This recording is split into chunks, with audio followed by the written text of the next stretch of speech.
अस्सलाम वालेकुम। 8th class हम पढ़ रहे थे प्रॉपर्टीज़ रियल नंबर की।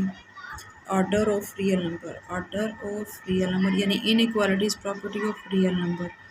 इसमें हमने ये 3 पढ़ ली थी, ट्राइकोटोमी पढ़ ली थी, ट्रांसटिव पढ़ ली थी और एडिशन पढ़ ली थी। अब हम नेक्स्ट की तरफ आते हैं, सब्ट्रैक्शन प्रॉपर्टी।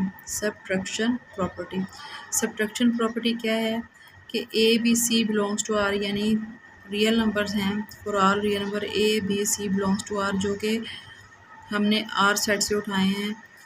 ए बी सी कोई 3 रियल नंबर हैं। If A less than B, अगर ए छोटा होगा बी से, देन ए माइनस सी छोटा होगा बी माइनस सी से, देन ए माइनस सी छोटा होगा बी माइनस सी से।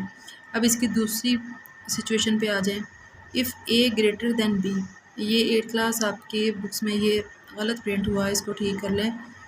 अगर ए बड़ा होगा बी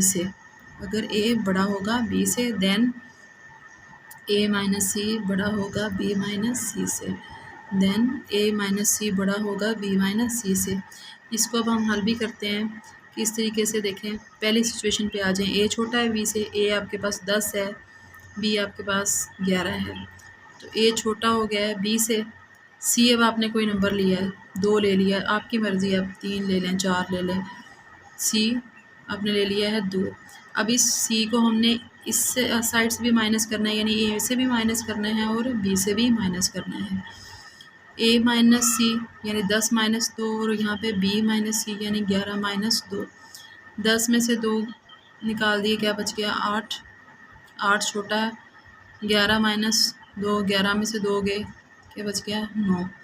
तो इसका आंसर भी क्या आया है? छोटा आया है दूसरी साइड के आंसर से, यानी क्योंकि ए छोटा था बी से, तो उसमें से अगर हमने कोई सी तीसरा नंबर लिया है और वो दोनों साइडों से हमने माइनस कर दिया है, तो उसका आंसर भी वैसे ही आएगा, यानी ए वाली साइड का आंसर भी छोटा आएगा बी वाली साइड से।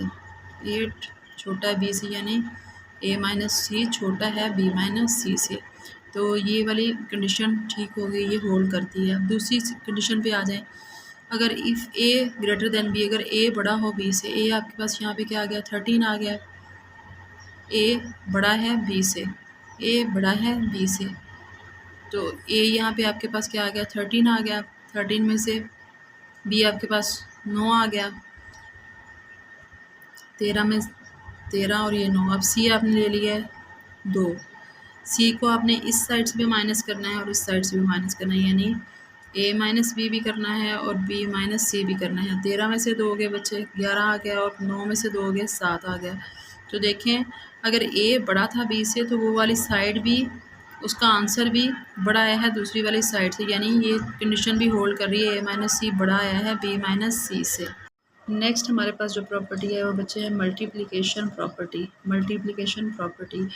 ये हम रियल नंबर्स की प्रॉपर्टी पढ़ रहे हैं, ऑर्डर पढ़ रहे थे हम रियल नंबर का। अब if A less than B, यानी ए और बी आपके पास क्या हैं? 2 रियल नंबर हैं, और ए जो है वो बी से क्या है? लेस है। ए लेस देन बी एंड सी, और सी एक तीसरा रियल नंबर है, सी इज़ ग्रेटर देन 0। सी जो है वो 0 या नेगेटिव नहीं होना चाहिए, बल्कि मुस्बत अदद होना चाहिए और 0 से बड़ा होना चाहिए।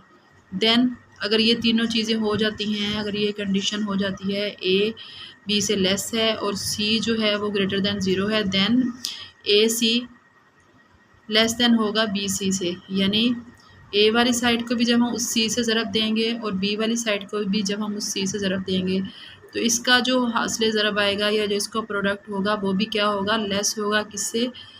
बी सी वाली साइड से, क्योंकि ए आपके पास लेस था बी से, सी हमारे पास एक तीसरा रियल नंबर है, और वो रियल नंबर 0 या नेगेटिव नहीं होना चाहिए, बल्कि मुस्बत अदद होना चाहिए और 0 से बड़ा होना चाहिए। उसको जब हम मल्टीप्लाई करेंगे दोनों साइडों पे, तब भी ये ए सी वाली साइड का आंसर जो है वो छोटा ही रहेगा बी सी वाली साइड से।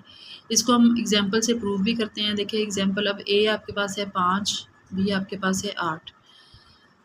ए आपके पास बी से छोटा है, यानी 5 8 से छोटा है, और सी हमने नंबर लिया है, क्या लिया है? 2। अब देखिए ये 0 नहीं है और ना ही ये नेगेटिव इंटीजर है, ये पॉजिटिव इंटीजर है। कोई भी ले सकते हैं आप, यहाँ भी हमने 2 ले लिया है। अब इसको हमने 2 को इस साइड से भी मल्टीप्लाई करना है और दूसरी साइड से भी मल्टीप्लाई करना है, यानी 5 से भी हमने करना है और 8 से भी करना है। अब जब 5 को 2 से मल्टीप्लाई किया है तो क्या आ गया आंसर 10, और जब 8 को 2 से किया है तो क्या आंसर आ गया 16। अब देखें ज़रब देने के बाद भी उनका जो प्रोडक्ट है, जो उनका आंसर है, ए वाली साइड का छोटा ही है किस वाली साइड से, बी वाली साइड से।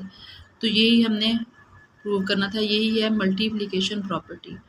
अब इसके नेक्स्ट पार्ट की तरफ आ जाते हैं कि अगर ये बी से लेस है, अगर ए लेस देन बी है और सी अब यहाँ पे जो कंडीशन है ना सी वाली, ये चेंज हो रही है। सी जो है वो 0 से छोटा है, यानी सी अब यहाँ पे 0 से छोटे कौन से नंबर होते हैं, नेगेटिव नंबर होते हैं।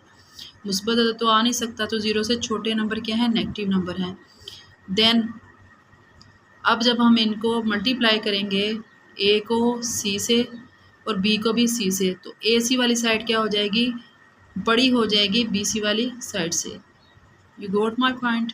यानी देखिए यहाँ पे क्या डिफरेंस आ रहा है कि जब हमने नेगेटिव नंबर से, हालांकि ए बी से छोटा था, लेकिन जब हमने उसको नेगेटिव इंटीजर से ज़रब दी है तो ए वाली साइड क्या हो गई है, बड़ी हो गई है किस वाली साइड से, बी वाली साइड से। इसको हम प्रूव करते हैं एग्जाम्पल के साथ। अब 5 क्या है, छोटा है 8 से, 5 क्या है, छोटा है 8 से, यानी ए छोटा है बी से। अब यहाँ पे सी सिर्फ हमने चेंज किया, वो हमने क्या ले लिया, नेगेटिव नंबर ले लिया, क्योंकि सी क्या है, 0 से छोटा है, तो सी हमने क्या ले लिया, नेगेटिव नंबर ले लिया है, -2। तो सी को जब हमने मल्टीप्लाई किया है, ए वाली साइड पे भी मल्टीप्लाई किया है और बी वाली साइड पे भी मल्टीप्लाई किया है। 5 to 10 जमा माइनस माइनस, 8 to 16 जमा माइनस माइनस। अब माइनस में जो चीज़ आपको बड़ी नज़र आ रही होती है बच्चे, वो छोटी होती है, यानी -16 छोटा है किससे, -10 से। -10 बड़ा हो गया है किससे, -16 से। हालांकि यहाँ पे देखिए ऊपर ए छोटा था बी से, लेकिन जब हमने उसको नेगेटिव इंटीजर से दोनों साइडों पे मल्टीप्लाई किया है तो ए वाली साइड क्या हो गई है, बड़ी हो गई है बी वाली साइड से। आई होप आपको ये कंसेप्ट क्लियर हो गया होगा। थैंक यू, अल्लाह हाफिज़।